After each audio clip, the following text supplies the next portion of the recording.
श्री देवी कवच ही श्री आदिशक्तीला उत्तम आरोग्य व संरक्षणासाठी केलेली प्रार्थना आहे. श्री देवी कवच is a prayer to Shri Adi Shakti for good health and protection.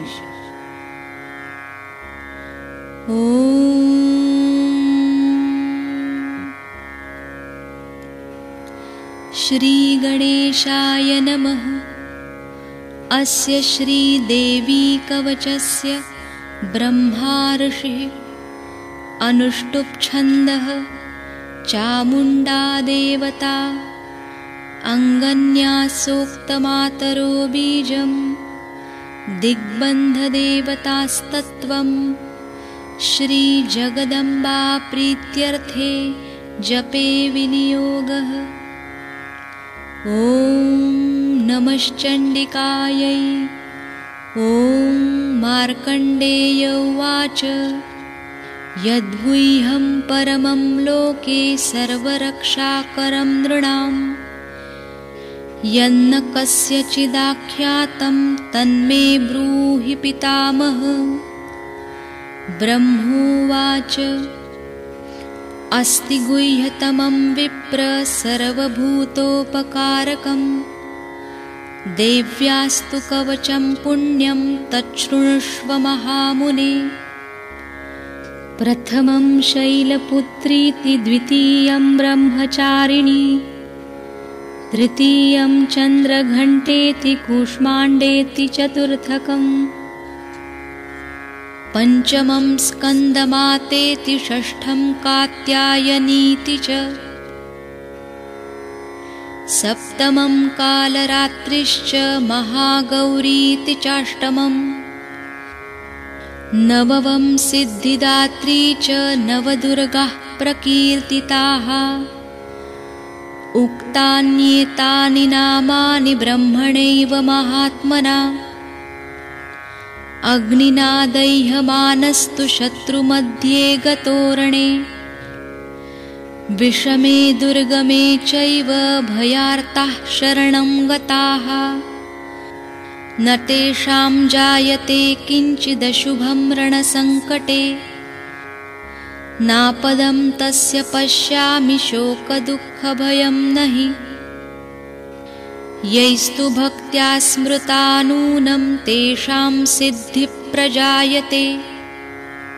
प्रेतसंस्था तु चामुण्डा वाराही महिषासना ऐन्द्री गजसमारूढा वैष्णवी गरुडासना माहेश्वरी वृषारूढा कौमारी शिखिवाहना ब्राह्मी हंससमारूढा सर्वाभरणभूषिता नानाभरणशोभाढ्या नानारत्नोपशोभिताः दृश्यन्ते रथमारूढा देव्यः क्रोधसमाकुलाः शङ्खं चक्रं गदां शक्तिं हलं च मुसलायुधम् खेटकं तोमरं चैव परशुं पाशमेव च कुन्तायुधं त्रिशूलं च शार्ङ्गमायुधमुत्तमम् दैत्यानां देहनाशाय भक्तानामभयाय च धारयन्त्यायुधानीत्थं देवानां च हिताय वै. महाबले महोत्साहे महाभयविनाशिनि त्राहि मां देवि दुष्प्रेक्ष्ये शत्रूणां भयवर्धिनि. प्राच्यां रक्षन्तु मामैन्द्री अग्नेयामग्निदेवता दक्षिणेव तु वाराही नैऋत्यां खड्गधारिणी प्रतीचां वारुणी रक्षेद्वायव्यां मृगवाहिनी उदीचां रक्षकौबेरी ईशान्यां शूलधारिणी ऊर्ध्वं ब्रह्माणि मे रक्षेद्दधस्ताद्वैष्णवी तथा एवं 10 दिशो रक्षेत् चामुण्डा शववाहना। जया मे अग्रतस्थातु विजयास्थातु पृष्ठतः। अजिता वामपार्श्वे तु दक्षिणे चापराजिता। शिखां ते द्योतिनी रक्षेदुमामूर्ध्नि व्यवस्थिता। मालाधरी ललाटे च भ्रुवौ रक्षेद्यशस्विनी।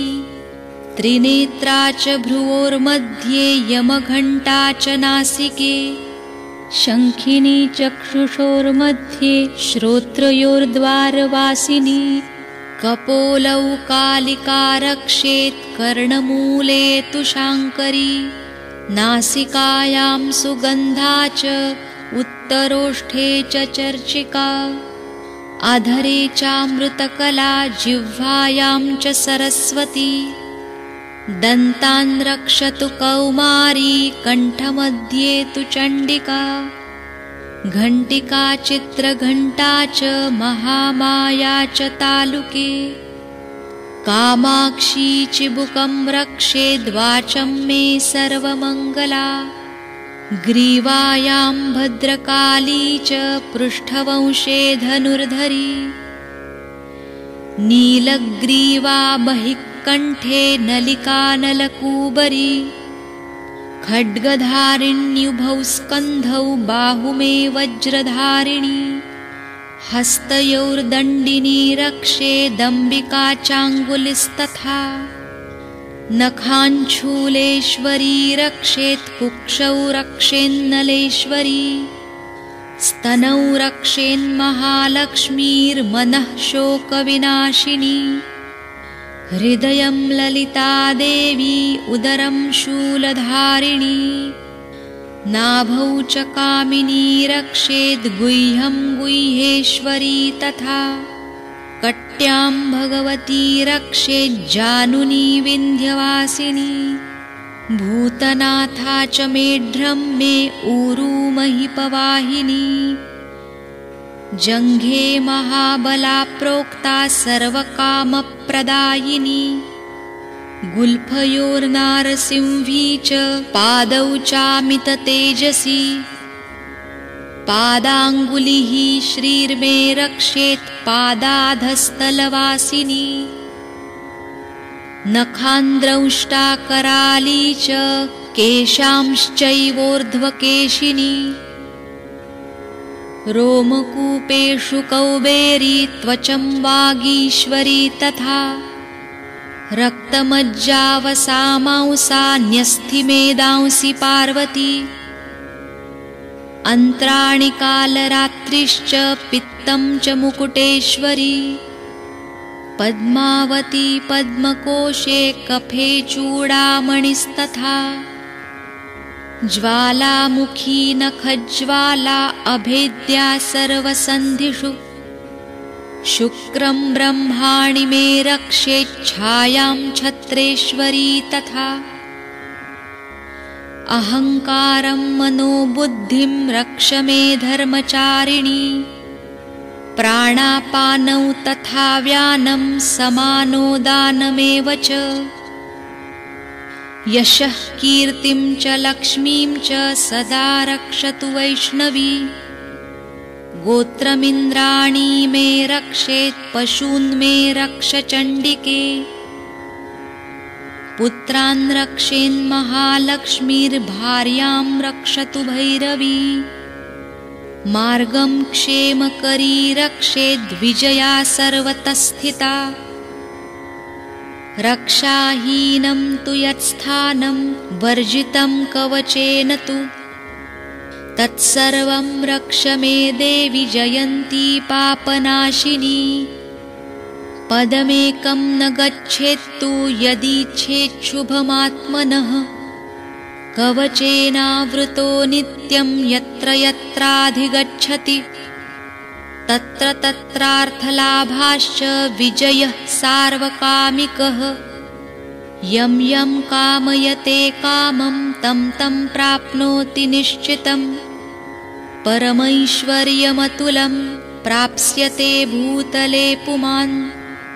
निर्भयो जायते मर्त्यः संग्रामेष्वपराजितः। निर्भयो जायते मर्त्यः संग्रामेष्वपराजितः। त्रैलोक्ये तु भवेत् पूज्यः कवचेन वृत्तः पुमान्।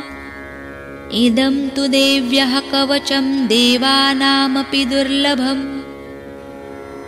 यः पठेत् प्रयतो नित्यं त्रिसन्ध्यं श्रद्धयान्वितः। दैवी कला भवेत् तस्य त्रैलोक्येष्वपराजितः। जीवेद्वर्षशतं साग्रमपमृत्युविवर्जितः। नश्यन्ति व्याधयः सर्वे लूता विस्फोटकादयः। स्थावरं जङ्गमं वापि कृत्रिमं चापि यद्विषम्। अभिचाराणि सर्वाणि मन्त्रयन्त्राणि भूतले। भूचराः खेचराश्चैव जलजाश्चोपदेशिकाः। सहजाः कुलजा मालाः शाकिनी डाकिनी तथा। अन्तरिक्षचराघोरा डाकिन्यश्च महाबलाः। ग्रहभूतपिशाचाश्च यक्षगन्धर्वराक्षसाः। ब्रह्मराक्षसवेतालः कूष्माण्डा भैरवादयः। नश्यन्ति दर्शनात् तस्य कवचे हृदि संस्थिते। मानोन्नतिर्भवेद्राज्ञस्तेजो वृद्धिकरं परम्। यशसा वर्धते सोऽपि कीर्तिमण्डितभूतले। जपेत् सप्तशतीं चण्डीं कृत्वा तु कवचं पुरा। यावद्भूमण्डलं धत्ते सशैलवनकाननम्। तावत् तिष्ठति मेदिन्यां सन्ततिः पुत्रपौत्रिकी। देहान्ते परमं स्थानं यत्सुरैरपि दुर्लभम्। प्राप्नोति पुरुषो नित्यं महामायाप्रसादतः। इति श्रीवराहपुराणे हरिहरब्रह्माविरचितं देव्याः कवचं सम्पूर्णम्। ॐ